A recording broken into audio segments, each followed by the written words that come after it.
Vous l'avez vu, hein, cette vidéo sans doute, sinon vous vous souvenez de la scène. Cette jeune femme, elle a 17 ans seulement, elle est filmée par un téléphone portable, c'est sa famille qui tient ce téléphone. Elle interpelle et puis elle gifle un soldat israélien, elle donne des coups de pied aussi. Elle est blonde, elle est bouclée, elle s'appelle Tamimi. Bonsoir Étienne Monin. Bonsoir Fabienne. Le correspondant de France Inter à Jérusalem. Étienne, cette jeune femme, cette adolescente a été arrêtée et son procès a lieu aujourd'hui devant un tribunal militaire. Une forme de résistance, de lutte non armée qu'Israël a toutes les peines du monde à gérer. C'est ce qu'on va voir ensemble. D'abord, racontez-nous un peu ce procès aujourd'hui qui se déroule là. À quoi elle ressemble cette cour militaire? C'est quoi? Alors d'abord, c'est un alignement de bâtiments qui ressemble à des algécos. Autour, tout est ceinturé par des grillages. Il y a un juge, un procureur. C'est l'outil légal des Israéliens pour poursuivre les Palestiniens sous occupation. Dans ce décor assez gris, il y a cette jeune fille. Ahed Tamimi a fêté ses 17 ans le mois dernier en détention. Elle a l'air plutôt en forme. Elle est coincée sur le banc des prévenus. Elle porte une veste de détenue vert kaki. Ses chevilles sont entravées par des chaînes. Elle envoie des signes à sa famille. Elle semble plus concernée par ce rapide contact que par les échanges autour du juge qui vont statuer sur son sort. Enfin, il y a une bulle légale et médiatique autour d'elle. Plusieurs diplomates européens sont dans la salle pour observer.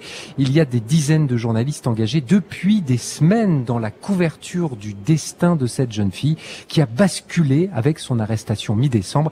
D'ailleurs, le juge a décidé aujourd'hui le huis clos, soupçonné par la défense de vouloir étouffer la publicité autour de cette affaire. Alors on a entendu, Étienne, les cris, la vidéo de la gifle. Je voudrais que vous nous mettiez un peu de contexte. On est où? Le village de cette jeune fille, c'est où? C'est quoi?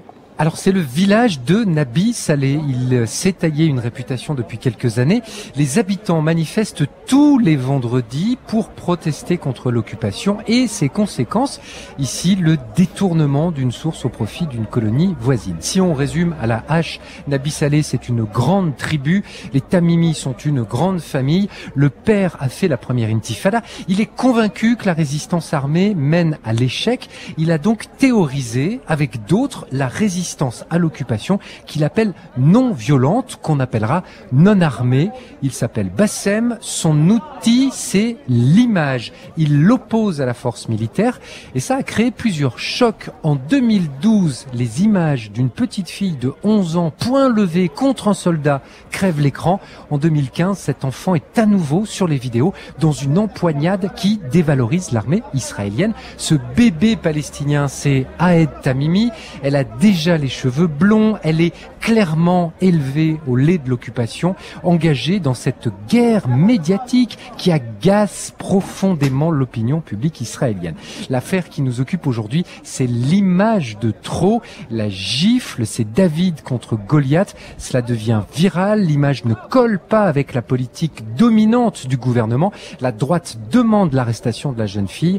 Elle est sortie de son lit en pleine nuit par des soldats. C'était il y a presque 2 mois et depuis elle est en détention. Et alors avec un retentissement, Étienne, qui est énorme et qui a évidemment largement dépassé les frontières d'Israël et de la Palestine. Oui, cette affaire illustre les dégâts créés par l'occupation. Elle réveille l'opinion publique sur le sort de plus de 300 mineurs palestiniens emprisonnés et elle offre aux Palestiniens un visage pour incarner une résistance inoxydable à un moment où les figures ont disparu et où les élites politiques se font mettre à genoux par les dirigeants israéliens et américains. Ce visage, c'est cette jeune fille blonde aux yeux bleus, aux longs cheveux frisés, l'image d'une Palestinienne belle et fière, alors que la Palestine, en réalité, dans les faits, est au bord de l'affaissement miné à l'intérieur et à l'extérieur. Alors Étienne, vous êtes retourné dans le village d'Ahed Tamimi et de sa famille, une sorte de village gaulois, en fait, qui résiste envers et contre tout, où là-bas, c'est une véritable héroïne.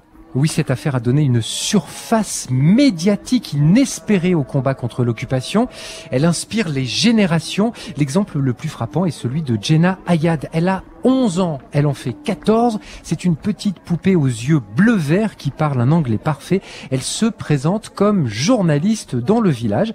Elle a 250 000 followers sur Facebook et elle soutient la grande Ahed malgré les risques encourus.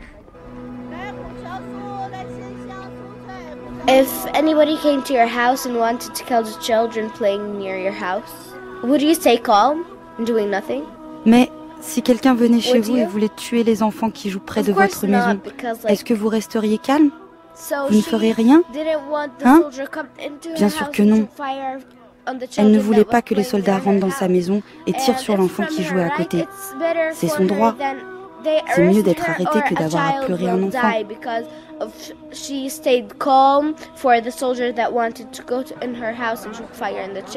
Est-ce que c'est un modèle? Bien sûr qu'elle est un modèle pour les gens, parce qu'elle est brave, parce qu'elle est courageuse. Et elle a une très belle personnalité. Donc elle est un modèle, oui.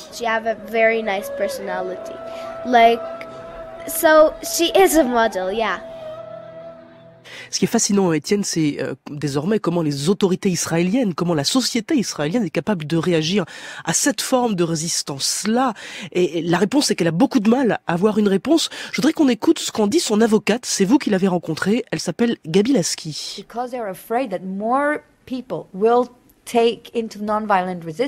Parce qu'ils ont peur qu'il y ait de plus en plus de personnes qui agissent de façon non violente et parce que cela amènerait la création d'un État indépendant, ils veulent détourner les gens de cette voie. Le seul outil qu'ils aient, c'est d'arrêter les manifestants non violents. Ils les arrêtent, les poursuivent et essayent de les garder en détention aussi longtemps que possible. Puis, ils utilisent la cour militaire comme un outil pour maintenir l'occupation et pour décourager les activistes non violents.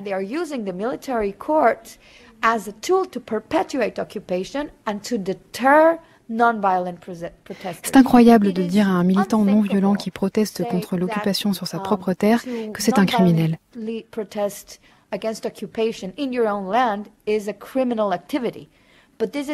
c'est exactement ce que fait la cour militaire. Et elle est complice quand elle envoie une jeune fille de 16 ans en prison parce qu'elle a résisté à l'occupation de façon non violente.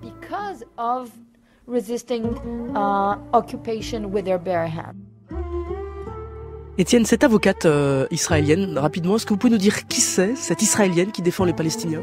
C'est une figure, elle défend à la fois les activistes palestiniens, elle est responsable des principales ONG israéliennes opposées à l'occupation.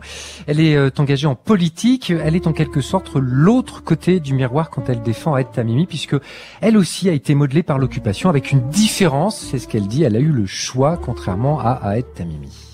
Étienne Monin à Jérusalem pour Un jour dans le monde, merci beaucoup.